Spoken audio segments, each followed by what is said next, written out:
Good evening, everyone, and welcome to tonight's very exciting Free Library of Philadelphia Foundation author event. It is wonderful to see you all here. We have an extraordinary fall season lined up, complete with historians and artists and novelists and politicians. Last week, we hosted Supreme Court Justice Sonia Sotomayor, and later this season, we'll be hosting Congressman Jim Clyburn. We hope you will join us for more events. Tickets are selling fast, very fast in fact, so please do register for these events at our webpage, freelibraryfoundation.org. I want to say just a few quick words about our organization in general. The foundation works together with the Free Library to support programming and advance its mission of promoting literacy throughout the Philadelphia region. As a nonprofit, of course, we are reliant upon your support to help us achieve these goals, so please do consider donating, which you can also do through our website. Again, that's freelibraryfoundation.org. Before we get to tonight's program, there are a few people and organizations I would like to thank. I would like to thank Uncle Bobby's, our partner bookseller, and the Philadelphia Citizen, our media partner. And finally, I would like to thank the volunteers, a dedicated group of library patrons whose loyalty to this program is unmatched. We really couldn't do it without them, and you would have seen them as you came in the auditorium this evening.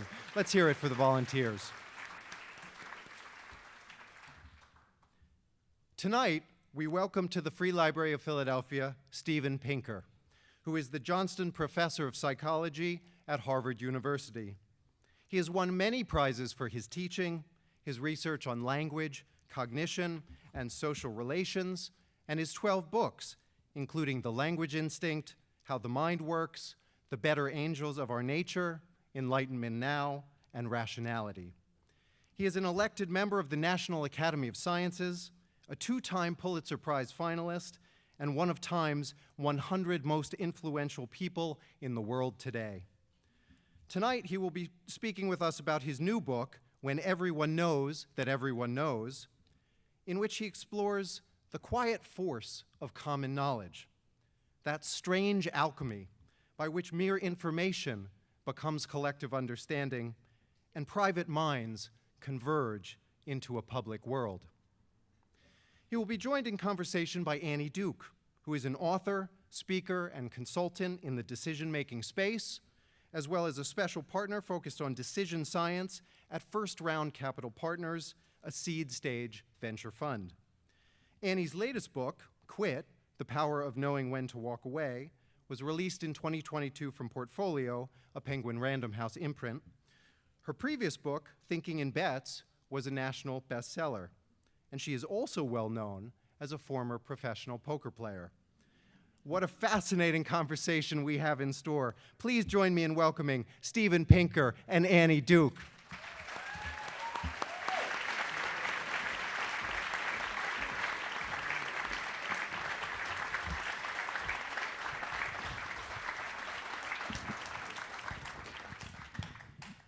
Hi, everyone.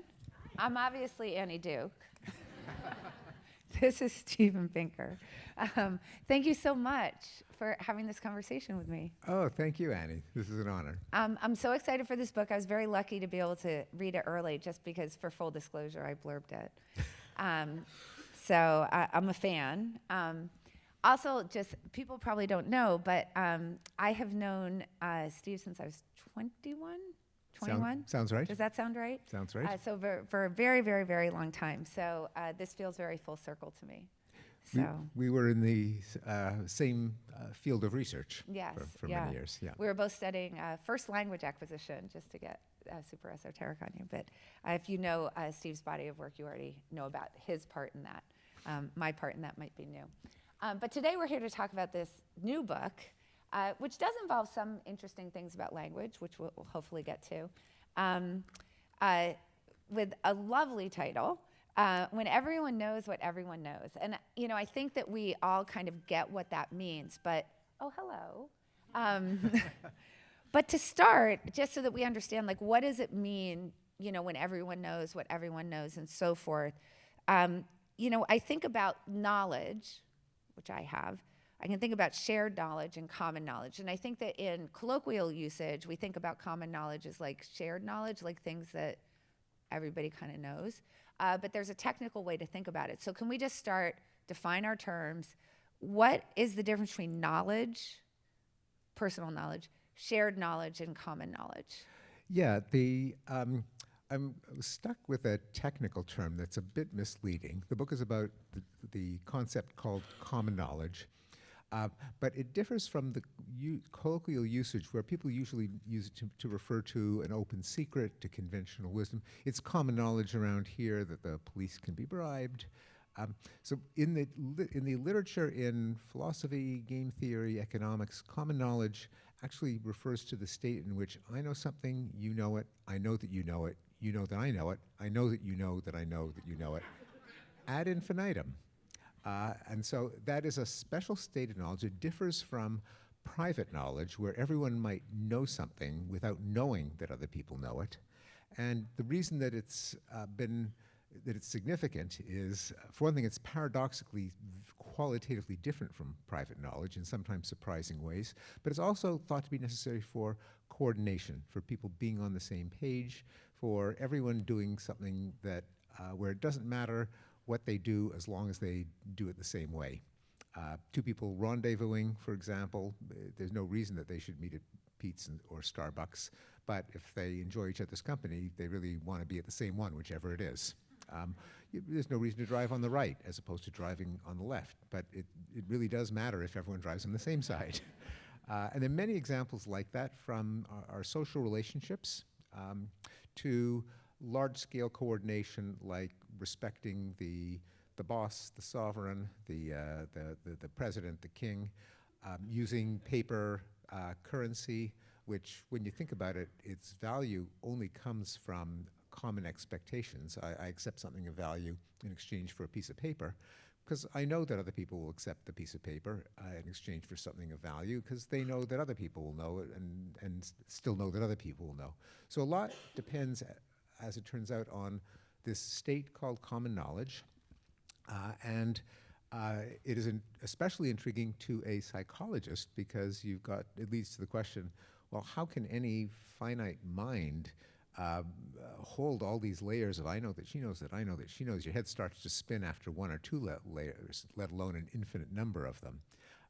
And the resolution to this puzzle is that we can attain common knowledge, or at least tacitly, from an event that is public, conspicuous, out there. So if I see something and you see it, and I see you see it and you see me see it, then that immediately gives us the sense of common knowledge, almost as if we had a sixth sense for it, without necessarily having to peel out all the layers of I know that she knows explicitly. Although we sometimes do that as well, and it sometimes drives mysteries and sitcoms and comedies of manners, where each person is trying to get into the other one's head as they try to get into the first person's head. But when something is just blurted out, when it's obvious, when it's self-evident, that grants it at a stroke. Yeah, so I want to circle back to that, but first I just want to kind of drive home the point. I think there was an example that you discussed in one of the conversations that you've had, which really brought home like the necessity of common knowledge versus just knowledge, right? So I can know that I have to drive on the right side of the road and not the left, but I need to know that you also know that. And then you also need to know that I also know that, so on and so forth. Because otherwise, if I were driving, I'd have to drive very slowly. Yes. Because I would be incredibly concerned that other people did not know this rule and that they might actually come head on in terms of the traffic into me. And I think that for me, that was like really clarifying in terms of the difference. It's not enough that we both know it. For me to actually drive at a normal speed, I have to know that you know it. And then for you to drive at a normal speed, you have to know that I know it. And then I have to know that you know that I know it, and so on and so forth. And I thought that was like a super clarifying example for me. So I want to go back to this like idea of salience and out there. So it seems like exactly that it's intuitive that if we're both, standing on the street and we see an airplane fall out of the sky, both of us at the same time, that ought to generate common knowledge. In other words, I've seen it, and I ought to know that you also have seen it, and that you know that I saw it, and so on and so forth, right? But I want to think about something you discuss in the book, which is the emperor's new clothes. So if we think about something that's like out there and weird and very salient, the emperor walking around with no clothes on, and we're all in an audience as he's sort of parading down the street. It seems like that would be common knowledge. Yet it takes just a little boy to say it out loud. So can you talk about that like conundrum? Like, is it the case that they all had common knowledge, but they needed to say it out loud? Or did the boy in that moment reveal to everybody that they were seeing the same thing? Yes, the way I present that story, and of course, being a whimsical, fictitious story, there's some element of disbelief. In this case, that people would believe that enough other people believed that if you couldn't see the clothes, that meant you were a fool, intimidating them into keeping their knowledge private. They didn't want to seem to be a fool. So you had to accept that people would swallow that premise for the story to work. So assuming that you swallow that premise, then when the emperor was parading and the little boy said the emperor is naked, he wasn't telling them anything they didn't already know. It was private knowledge to each of them that the emperor was naked, because they have eyeballs. But what he was doing is he was making the private knowledge common. He was telling them at that moment that everyone knew, that everyone else knew, that everyone else knew. And crucially, because the punchline of the story, at least in the Danny Kaye version, is that changed their relationship with the emperor from obsequious deference to ridicule and scorn. And so the other moral of the story, which is why I begin the book with the story, is that it doesn't only illustrate the epistemological or the logical concept, but its implication, namely our social relationships are matters of common knowledge. So just as driving on the left or driving on the right or respecting paper currency depend on common knowledge, because they're coordination games where everyone's better off if everyone makes the same choice, I suggest that our social relationships are coordination games. What does it mean to be friends? It's not as if you sign a contract. Well, if we're friends, it means that I know we're friends, and my friend knows that we're friends, and my friend knows that I know that we're friends, and so on. Conversely, if we are lovers, if one of us is the boss and the other is a subordinate, if we are transaction partners, each one of those social relationships is a different coordination game.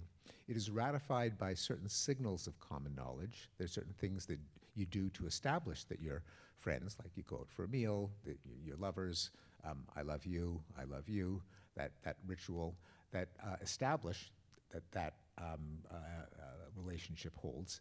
But conversely, they can also be exploded by common knowledge that contradicts the basis of the relationship. And in fact, that's how I got into the whole topic, from my interest in language, namely being puzzled by the phenomena of euphemism and innuendo and weasel words and beating around the bush.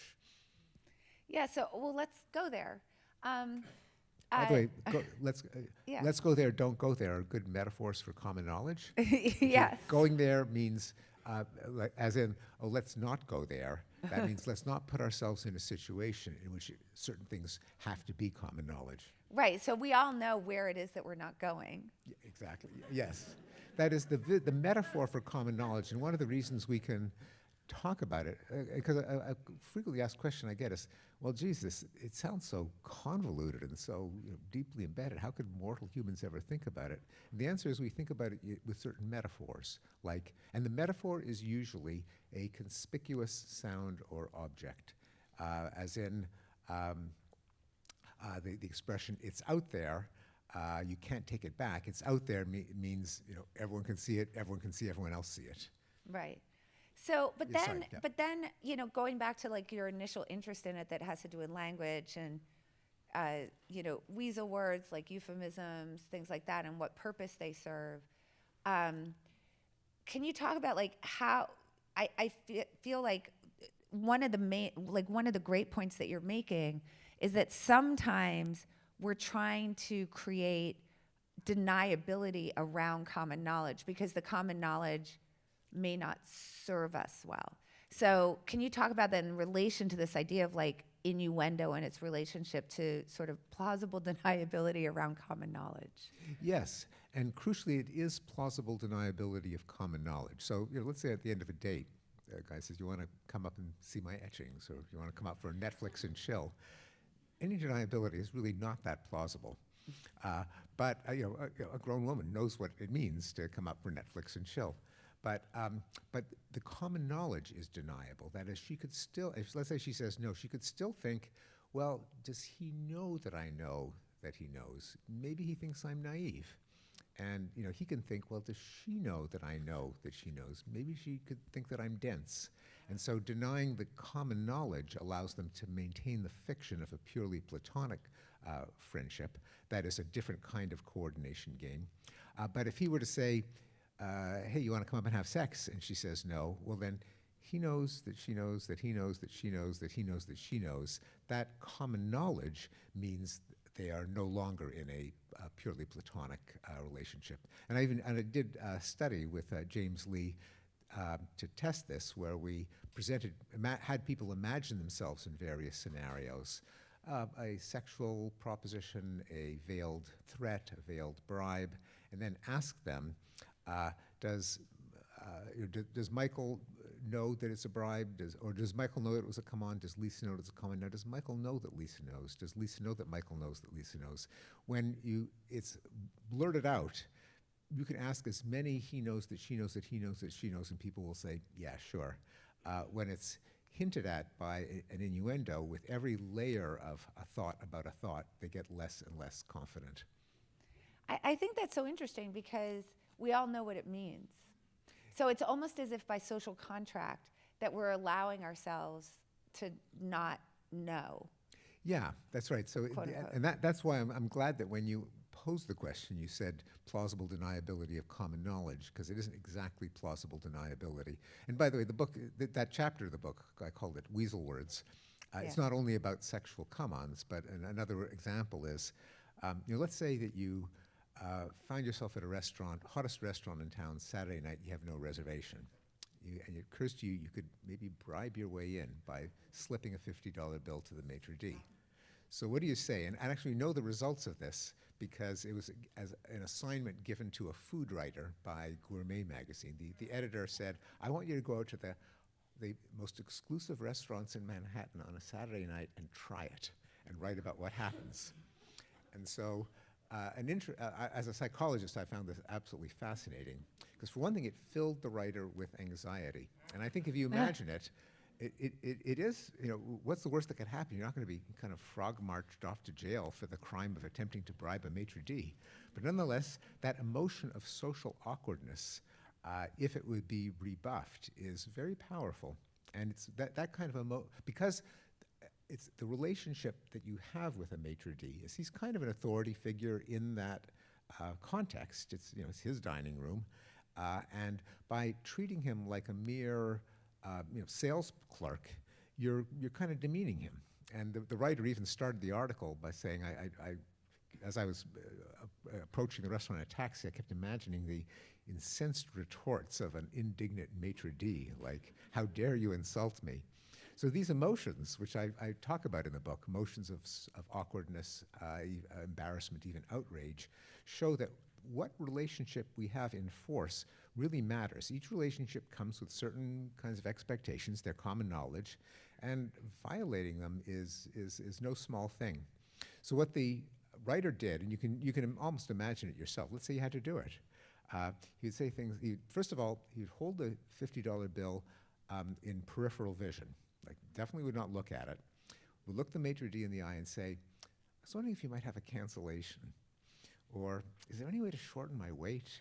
Or, this is a really important night for me. So never actually stating it as a quid pro quo. And the other interesting thing from the article is it worked every time. Turns out maitre d's are bribable. Yeah, there you go. If you use indirect speech.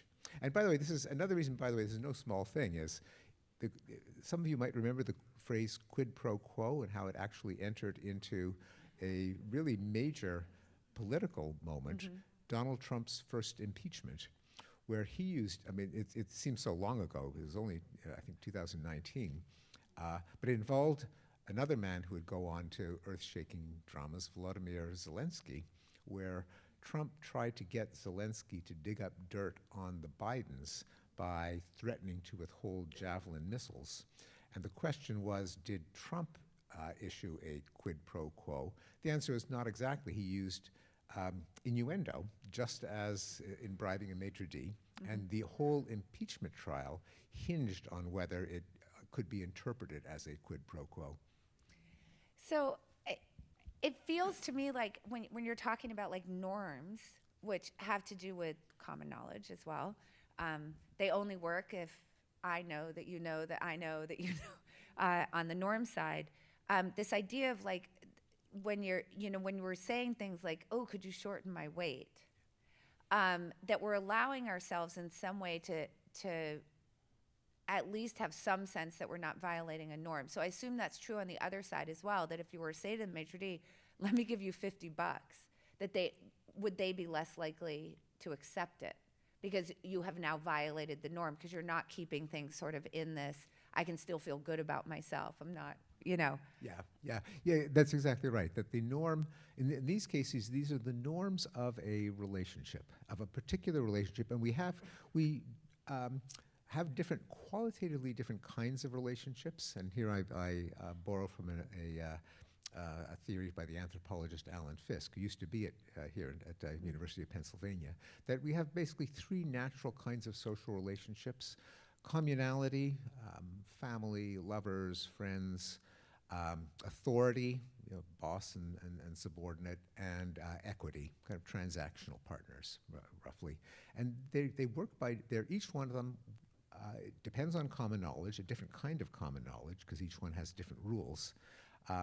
Awkwardness is how we police them, how we stay within those norms. And those norms, of course, exist only as common knowledge. You don't, that is that, each one knows that the other one knows that the first one knows. And because when you have and there are reasons for that. When you have a friendship, for example, you don't say, hey, do you want to be friends? I mean, kids sometimes do that, but adults don't. And the reason is that if you're negotiating it verbally, it kind of subverts the basis of a friendship, the common knowledge, which is we feel it in our hearts, in our bones. We are just, there's a merger, an emotional merger. If we were actually going to negotiate it, well, I'll do this if you do that. Well, it's kind of not a friendship. It's a different kind of relationship. Likewise, for a romantic relationship, you don't start off with prenups. That would kind of kill the romantic mood. And so the very fact that it's not overt language that generates the common knowledge, but nonverbal signals, looking deeply into each other's eyes. Eye contact is a potent common knowledge generator, because when you think about it, you're seeing the part of the person that's seeing the part of you, that's seeing the part of them, that's seeing the part of you. It's an example of how common knowledge doesn't depend on explicit layers of I think that she thinks. It can be just generated in a stroke. Okay, so you have mentioned restaurants, the Emperor's New Clothes, although I might have brought that, but then it was really because it was in your book, so I'm going to say that you mentioned it, and politics. So I'm going to try right now to bring those three things all together. Okay, so I think about this issue of, and I think we've all sort of been in this situation where we can kind of sense this happens, where we have like dinner with couples, and if you could poll them privately, you would know that nobody actually wanted to go to the dinner. Yes. You've been there, right? Oh, Yeah. Yes. Okay, Haven't but we all? everybody goes to the dinner because none of us know that the other one knows that the other one knows that the other one knows that, like, they don't want to go to dinner, right? So then I think about the Emperor's New Clothes, and it seems like it's the dinner problem, right? It's like, okay, I can see that they don't have clothes, but like these other people can't. And so it takes a little kid to just say, you know what, let's not go to dinner. But now, then you brought up politics, and I think, well, we can think about the Emperor's New Clothes as just like a fairy tale. It's a fable. But really, isn't it not? Because isn't that kind of what like a political protest where we take to the streets is, right? So we all, some set of us sees something that we don't like, but if I don't know that you also don't like it, I may not want to say it. But if enough of us are willing to say it, or maybe even one person, and somebody now says it out loud, we go, oh, wait, somebody else thinks what I do. And then you could get all of a sudden from nobody to millions of people in the street, which feels to me firmly in the common knowledge world. Oh, absolutely, yes. So your dinner situation is called pluralistic ignorance, or a spiral of silence, and that's a combination of private knowledge with common misconception. So everyone thinks that everyone else thinks something, but no one actually thinks it. And there are many, many examples, also called, the original name for it in the economics literature was the Abilene paradox. And it's an exact case of your dinner, where an economist grew up in Kansas, I think in the, 40s or whatever, and he just remembered one anecdote where people were sitting around the porch on a hot, miserable day, and they're totally bored. And someone says, well, we could drive to Abilene.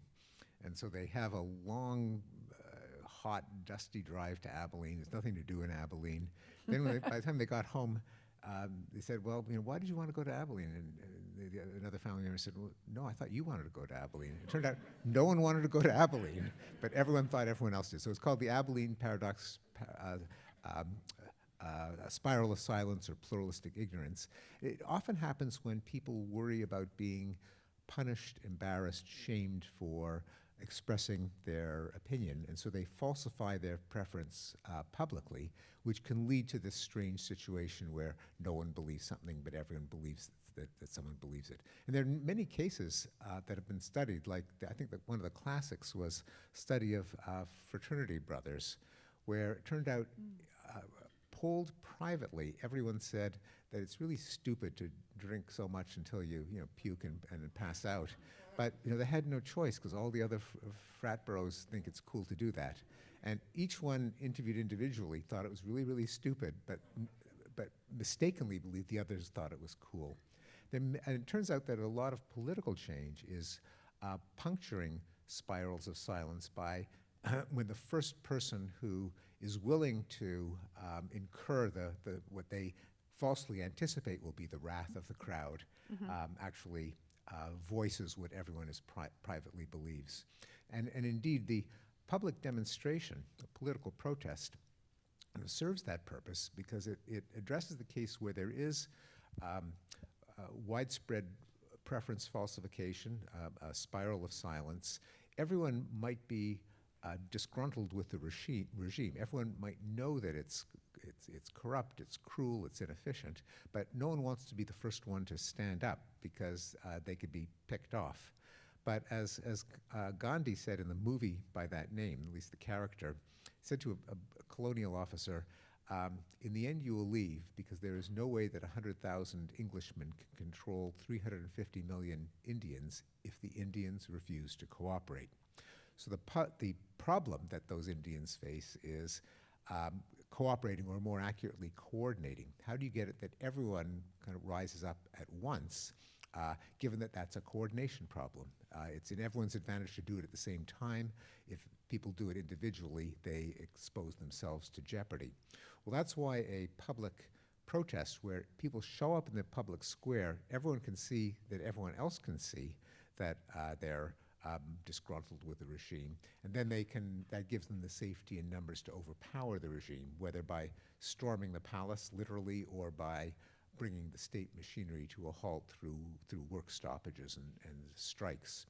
And so I recount a joke from the old Soviet Union, in which a man is handing out leaflets in Red Square. And of course, the KGB arrest him, take him back to headquarters, only to discover that the leaflets are blank sheets of paper. And they confront him, what is the meaning of this? And he said, what's there to say? It's so obvious. So the point of the joke, though, is that he was being subversive. He was generating common knowledge. What everyone knew, now everyone knew that everyone knew, by the fact that they were all accepting the leaflets. And in an example of life imitating a joke, Putin's police have arrested people for carrying blank signs. So is this a situation where we talk about salience, right? That you don't actually need to write anything on the sign. The Yeah. fact that you're holding it up is saying that that salient thing, I can see it just like you can. So you don't actually need to say it out loud. Exactly, but it is publicly visible. Right. People see it knowing that other people are seeing it. But in some ways, like, I mean, obviously, they got arrested for that. It feels so incredibly subversive, in that sense of like, this is so obvious, I don't even need to put anything down, Yes. right? It's But like as- so insulting. That's right, but yes, that's true. So there's that extra message. Yeah. That's true, which makes it even more subversive. But I think the point of the joke, as with the Emperor's New Yeah. Clothes, is that there is a difference between widespread, even universal private knowledge and common knowledge. Common knowledge can be generated by a conspicuous public event, and it can change a social reality, a social relationship. So would you say that sort of over time, like a lot of societal change comes from these moments where you have this spiral of silence and then that gets broken? Yes, although there are other dynamics that also are driven by common knowledge, one of which I'm writing about for an op-ed that's going to appear in a paper, I hope, in a couple of days on what we're seeing with the Charlie Kirk assassination, where it's an example of what I call a communal outrage or communal outrage incident. And it's a recurring pattern where, first identified by Thomas Schelling, who is the political scientist who first developed a lot of these ideas more than 60 years ago. But in an outrage incident, some individual or group of individuals is attacked in a public setting, comes to symbolize the group. It is perceived as an intolerable affront or insult that can't be allowed to stand.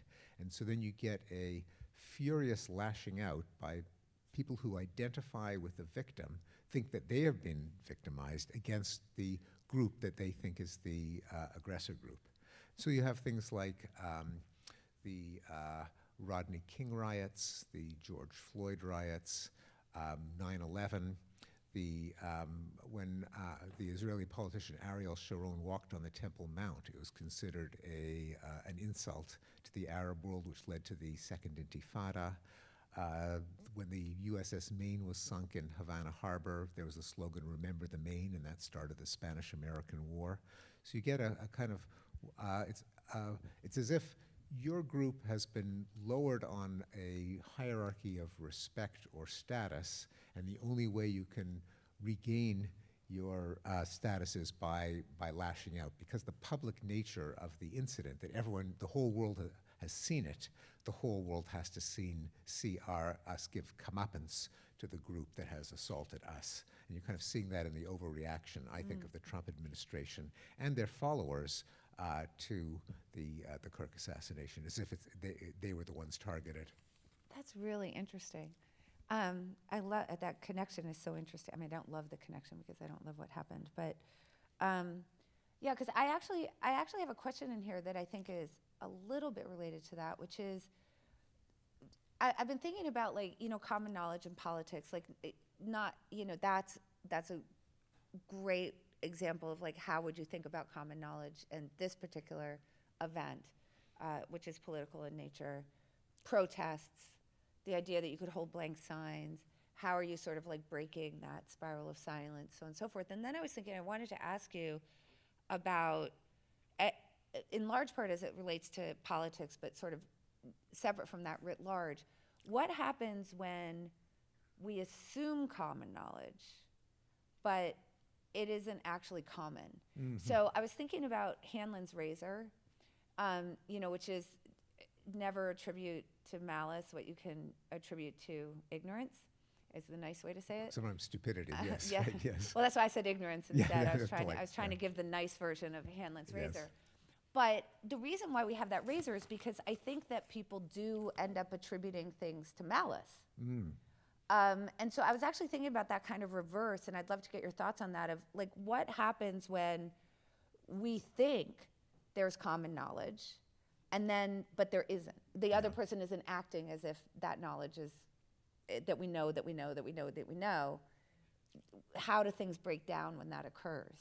Yes, I think a lot of failures of communication, as the Paul Newman character put it in Cool Hand Luke. What we have here is a failure to communicate. Yeah. That could often happen, I think, in exactly that situation where people assume that their private knowledge is common, or that knowledge that is common within their group is common to people at large.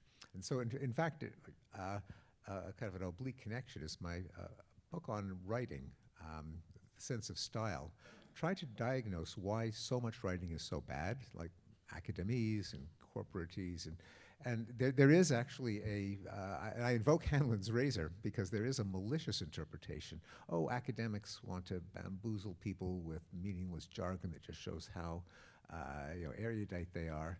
Although I think a lot of it is innocent.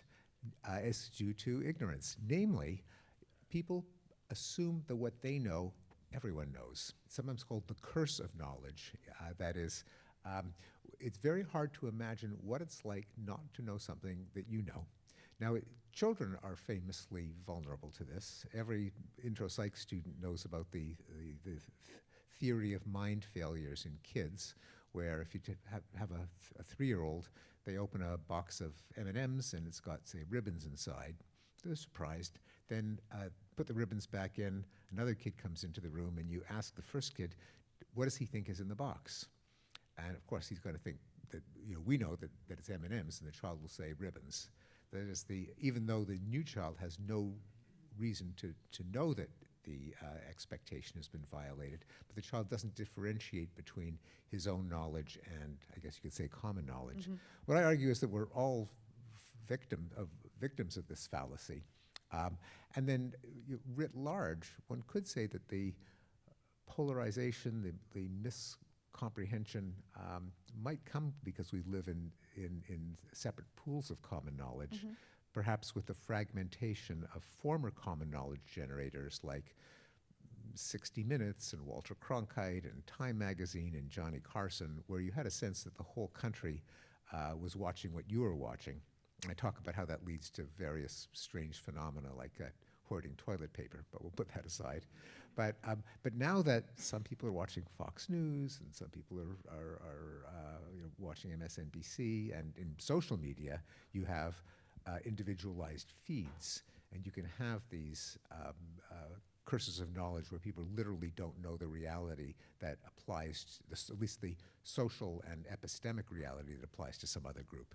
Yeah, I saw somebody post about that where they said, so one group seemed to be very confused that some news item was news to another group because they thought it was common knowledge, but then somebody was pointing out, no, like I talked to those people, they just don't know. So I do think that we assume that all the time, and to the point of social media, I think that we have an intuition that social media would improve the problem. Yeah. Because we feel like we're communicating many to sort of think about the Ferguson model of things, right? Like the tower and the square, right? But it turns out that we just create a lot more almost like, group to group. We actually isolate ourselves more, even though there's a lot more information out there. Yeah. No, one thing that sort of punctured, I think, my naivete maybe 15, 20 years ago when the internet was spreading, social media grew, that we would have since it was so easy for knowledge to proliferate, we would all not only have a shared reality, there'd be greater acceptance of science, but there'd be more universal concern because the other people's lived experience was more available to you. It'd be mm-hmm. harder to dehumanize people. Didn't work out that way. No. And I think partly because, especially when it comes to our best understanding of reality, the vetted knowledge, people don't naturally feel in their bones that there is an objective truth about big issues like the cause of misfortune and disease, the cause of economic recessions, the origin of humans, these big cosmic questions, which if we're scientists, if we're journalists, if we're statisticians, if we're government record-keeping officials, we think there are realities to things like when did a recession begin, or what caused it, or what's the cause of a disease.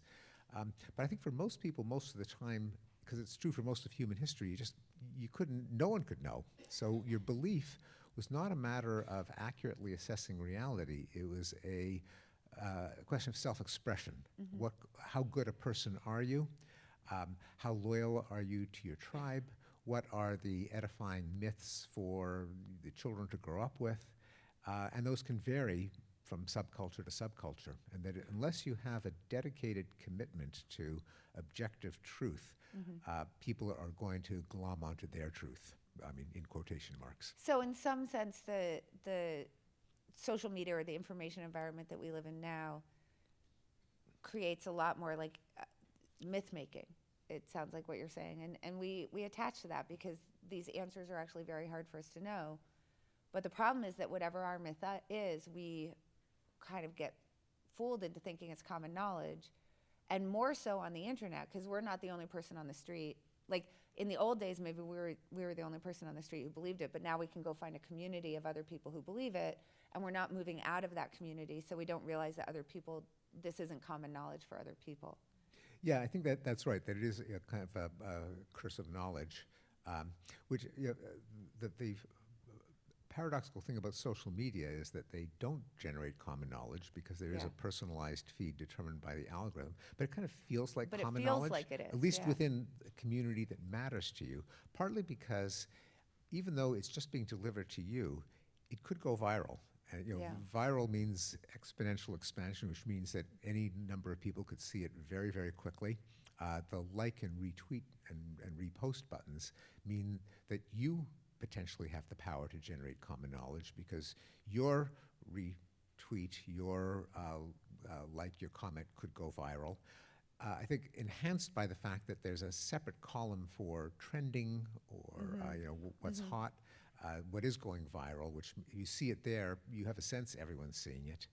Together with the fact that the mainstream media report tweets often verbatim, so it really could be common knowledge. So even though it's not like Walter Cronkite, where a third of or more of the country is watching, it kind of feels like that.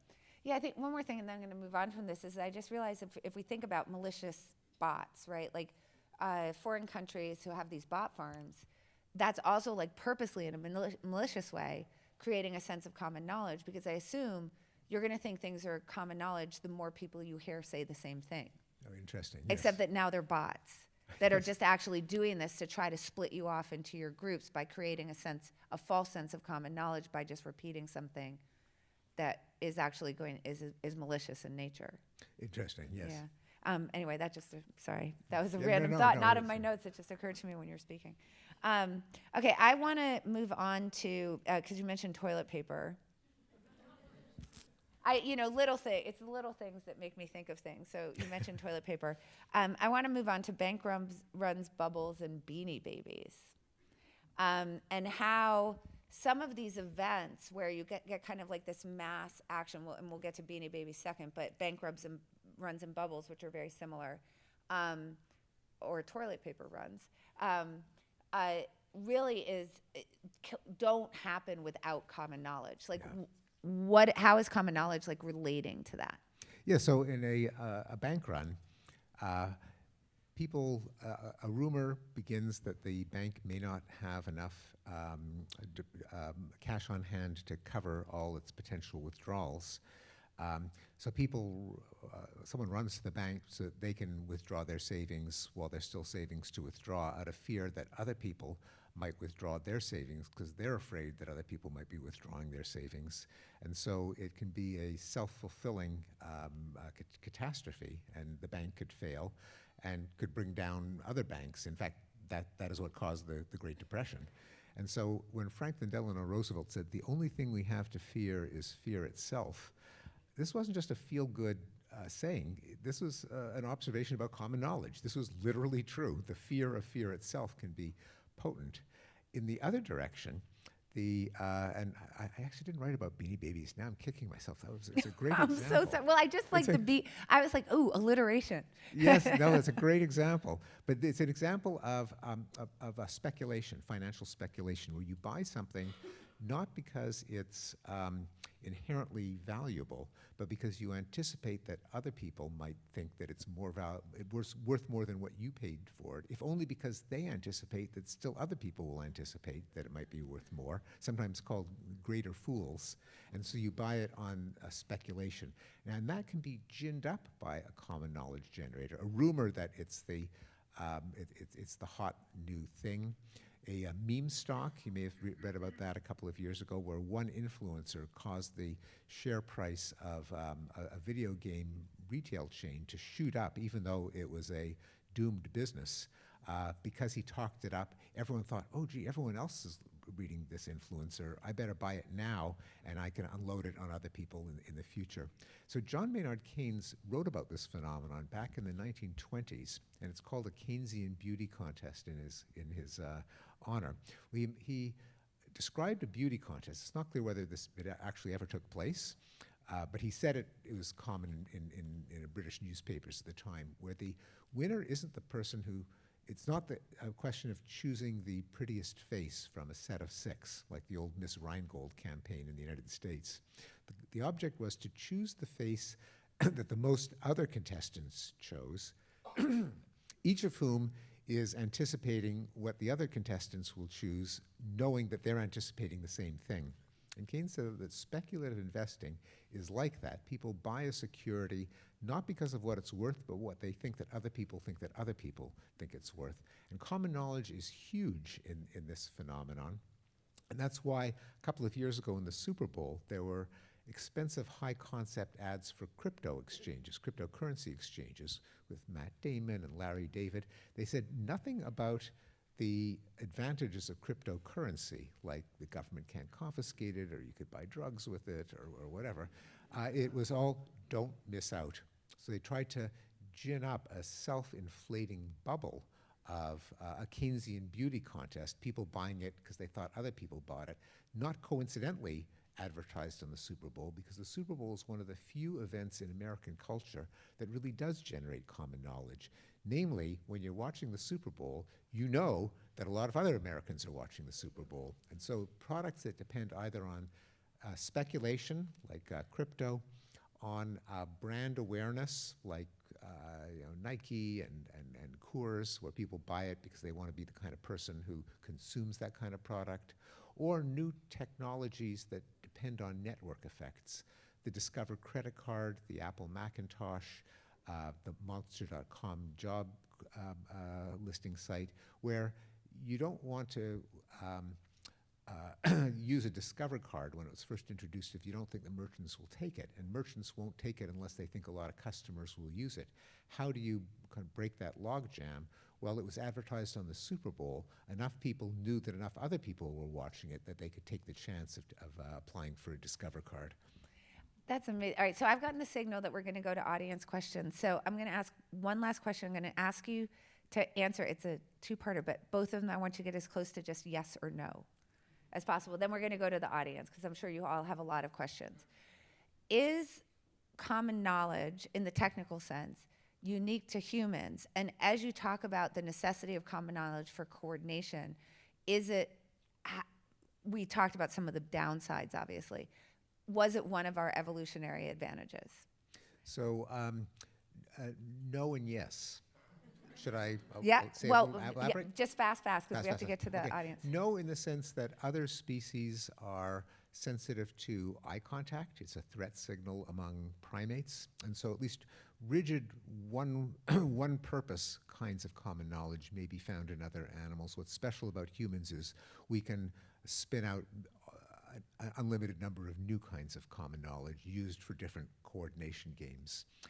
And yes, I think we evolved language because it's a perfect common knowledge generator. And a lot of what makes humans so unusual and potent is that we develop institutions and conventions that work by common knowledge. Things like governments, institutions, universities, currency, things that allow us to coordinate on huge scales, which would be impossible without common knowledge. And if I could squeeze in one more illusion.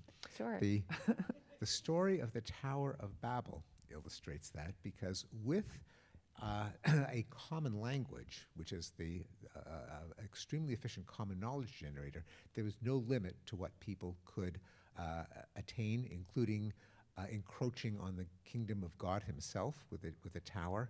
But once he confounded their languages by having people speak different languages, the pools of common knowledge were all smaller and they could no longer keep building the tower. Thank you. Well, I wish that I had another personal 40 minutes to ask you questions, but I have no doubt that everybody who has been enjoying all of your thoughts has questions for you. So we're going to go to the audience. There are people who have mics around. Yeah, so there's somebody right there. Thank you very much, Professor, for mentioning the Tower of Babel. Actually, in the Tower of Babel, the tyrant, the king, was using language in order to dominate the people. The people the people were plain, they were blank. And the king was using the language to corrupt them, somehow, to make them dance, to make them have sex the way he wants them, to exploit them. So God interfered and babbled them, so now they will not understand the language of the king. However, I know that you are a professor, you are an educator. So now, Professor, what is the implication of your great argument that you have on public education? The importance of having a core language that we can teach to our children. Now I have the feeling that young people are they are different creatures. They don't know what, I'm 55 years old, they somehow they don't know what we grew up with. We grew up like, so the importance of having a core, the important knowledge, as you know, knowledge has to precipitate in the inner core of our mind. The idea that knowledge is out there and we can push button and get it, that doesn't make that knowledge will not precipitate in us. And also, yeah, well, certainly one of the goals of public education or educational standards that even private schools and homeschooling have to meet is to try to generate a nationwide common knowledge certainly of certain values like democracy, rule of law, civil society, and certain facts that everyone ought to share and assume that others share, like slavery happened, like the American Revolution happened, World War II happened, the Holocaust, and so on. And so one of the functions of education is to generate beneficial common knowledge. Raise your hand. There we go, right there. Your last statement actually goes right to my point, because the things that we thought were, and I'm going to use a slightly different word, truths that have happened in the past now are being dissipated by these various efforts to create different types of knowledge bases. So really, maybe the American history wasn't so bad, or did, in fact, slavery really have the effects that it had? And so just whatever comments you wanted to offer about common knowledge and truth. Yes, and so I should clarify, if there are any philosophers or logicians in the audience, they might even take exception to my using the word common knowledge, because knowledge, at least by the standard philosopher's definition, refers to something that is true. Justified true belief is the common definition. And how can any of us ever know whether what we're saying is true, or we're not infallible, or not omniscient? So technically what I'm really referring to is common belief. But still, we seek truth, even though we never know that we have it. And to try to be a society that is based on a common understanding of our best assessment of the truth, there really do have to be common standards of, even though we acknowledge our fallibility, what are the roots to truth, what are the justified bases for approaching truth. And that's why an understanding of science and the scientific method, journalism and the standards of journalism, such as fact-checking and vetting and publishing corrections, transparency in how policies are arrived at. You've got to open the black box, show the workings, so that even though intuitively we think we have the truth and we're often wrong. How do you get people on the same page? I think the best thing that we can hope for is to be transparent about how we ought to seek the truth, given that none of us can ever have it for sure. The gentleman, keep going, keep going, keep going, keep going. Yeah, stand up. There you go. Let's imagine for a moment that the United Nations appointed you to use your very impressive knowledge of this thing called common knowledge to convince the world that global warming was indeed an existential threat and we ought to do something about it. What would you suggest? What kind of a campaign would you So by the way, this is a great example of pluralistic ignorance, because the vast majority of people believe that, or at least a majority, believe that human activity is warming the planet. And people, turns out, mistakenly think that everyone is denying climate change, but in fact, a majority of people already accept it. So it is a question of making it common knowledge that people accept it, so they don't think that they're in the minority. I personally think that framing it as an existential threat is not helpful, because if it's going to, first, for one thing, the best estimates are it's not existential. Terrible things could happen. That doesn't mean it will go out of existence. And short of going out of existence, it's still worth being concerned about.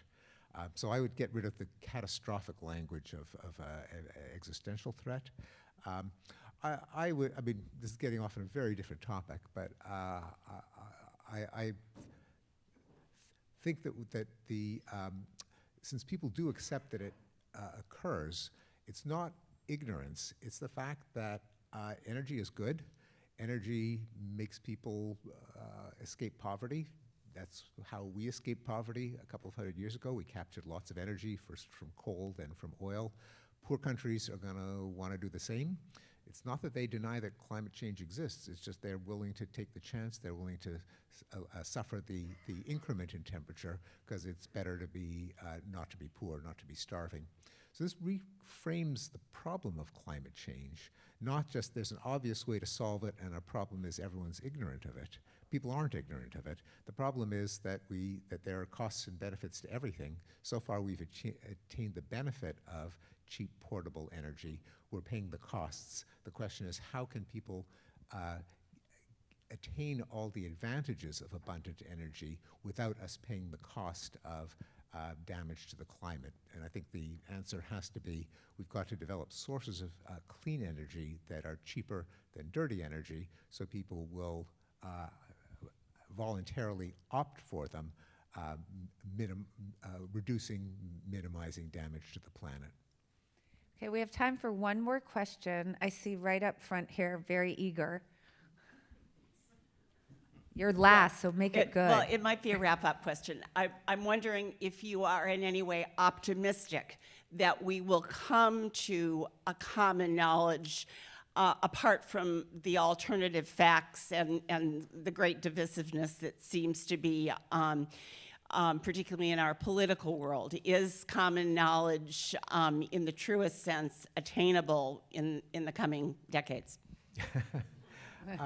I'm wary of making any prediction like that, simply because one of my heroes of prediction, another Philadelphian, Philip Tetlock, and Barbara Mellers and other collaborators, noted that even the world's best forecasters, they call super forecasters, these are Bayesian data nerds who squeeze every bit of predictability out of available information. Their predictions tend to fall to chance 5 years out.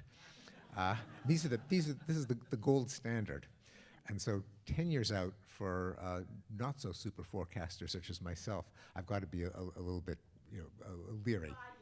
5 years. 5 years. I'm still not super. But I will say that there's, I'll put it slightly differently. Are there reasons, and the answer is I don't know, but should we be pessimistic? Is the vision of the future of boot stamping on a face forever? No, I think not that bad, doesn't have to be. There are advantages, built-in advantages to justified true belief, to the truth. Namely, as Philip K. Dick put it, the truth is what doesn't go away when you stop believing in it. And so if we have systematic misconceptions, reality will bite us in the rear end. And there is, even though there are many difficulties in understanding reality, in attaining truth, it is the truth, and there'd be built-in pushback from reality if we fool ourselves. So that's a spark of hope. I would just add to that, aside from getting this wonderful book, which I think you can get out in the lobby, I'm just going to guess that Steve is optimistic, because you should also get another wonderful book of his, The Better Angels Are in Nature, which is a very optimistic view of human progress. So I think that is very much needed to see the bright side of things as well, particularly in this day and age where we tend to be attracted to doomerism. So I'm just going to make a pitch for another book besides this one. So you can get this one today, but go to wherever you get books and get the other one as well if you haven't read it yet. Thank you so much, Annie.